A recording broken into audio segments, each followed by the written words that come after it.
आगे मनोकामना के मंदिर में दर्शन करने के लिए। इसमें बहुत सारी भीड़ लगी हुई है, इसमें बहुत शांति मिल रही है।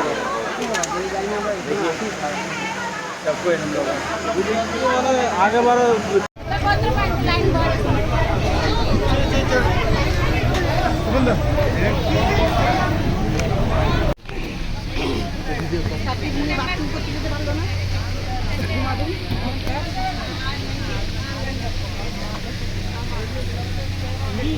तो हमें आगे लगे लगना चाहिए।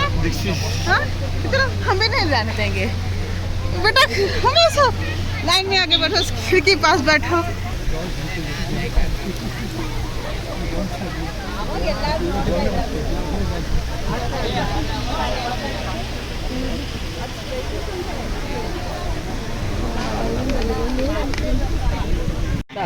सबको बेटे का पड़ा पड़ गया, रखेगा नहीं।